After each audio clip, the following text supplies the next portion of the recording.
Okay, dear ones, in your week 3 packet, the purple one, you will find your Treehouse STEM journal. And I am going to read you our STEM story, and then you can get started being creative.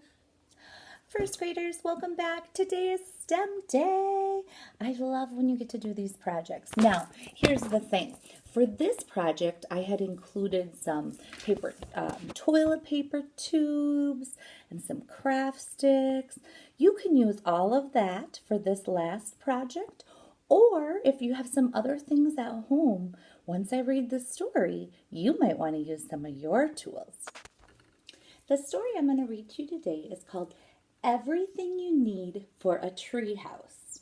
Do you know what you're going to be building? Yes, a tree house. This is written by Carter Higgins and it's illustrated by Emily Hughes. I think it's such a beautiful story. I cannot wait to share it with you. This story was published by Chronicle Books and they are allowing us to read it. I just want to read you what it says inside the sleeve before we get started.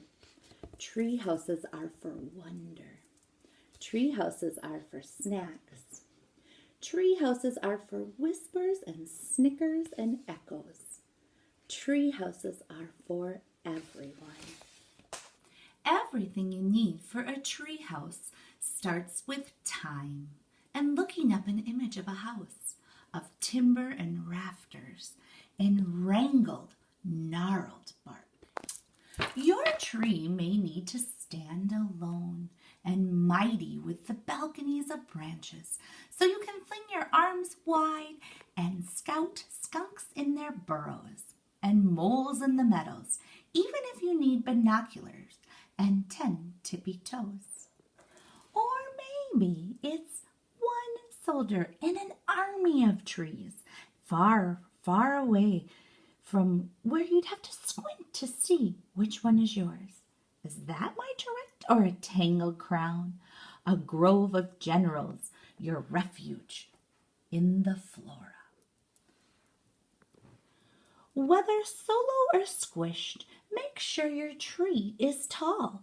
You'll want to see sun speckles up close. Start with blueprints to sketch out and a hammer to hit. Some nails and a saw. Don't forget your hard hat.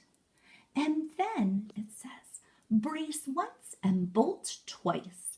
Raise a slat on some stilts. Run a ladder up high. With the scraps you can build a box for the begonias and a picket for the zinnias. Here, tiny slugs, this feast is for you. You can even have this marigold, 'cause seeds are easy to sow. Of course, you'll need a swing or maybe a rope, some twisted twine of spun sugar and sap, a way to climb and sprawl out on a limb and slide back down. Boys and girls, wouldn't that be an amazing treehouse? You should build yourself a bookshelf, 'cause you might want to sail sun-kissed seas or dig a hole through the dirt and roots and rocks to the other side. When you get hungry in your hideaway, you'll be glad for the stack of snacks you snatched in and smashed into your backpack. Red licorice and drippy peaches are my favorites, but if you like pistachios, those are okay too. The pirates like those, so we can spit the shells out onto our perch. Make sure your sleeping bag doesn't have holes. Your socks either, the fuzziest kind. It gets chilly so high, and you won't want to shiver under the pin-pricked canopy. But the stars will fall past your reach, and you'll need a flashlight so you can make your own, you can make your own sky with a spotlight and shadows. And you'll think it was such a good idea, this pile of pillows. Should the shadows ever growl, it would be nice if your sleeping bag had room. You scoot that way and I'll scoot this way. And did you hear that bullfrog chorus? The best kinds of friends share squeezed hands, and they come with some guts and smiles. You can spill secrets and whispers in a treehouse, 'cause the wind keeps them snug with a rustle, which is the hush you can feel in your bones. That's how you know it's safe. But if your whisper is broken, you can warble and yell. Sorry.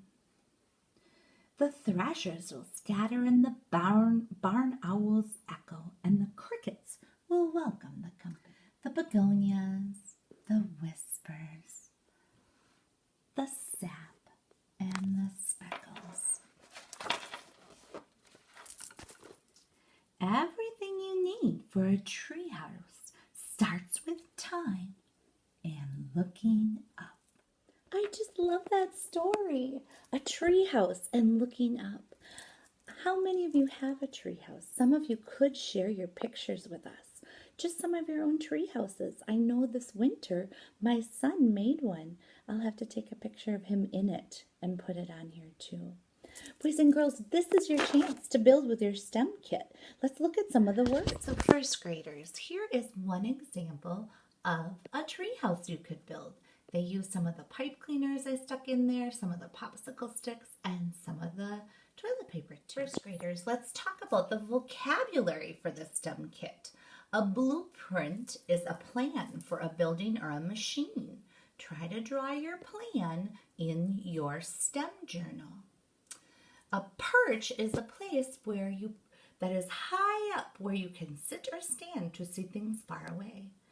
And the word canopy is a cover, like a roof, for shelter or decoration.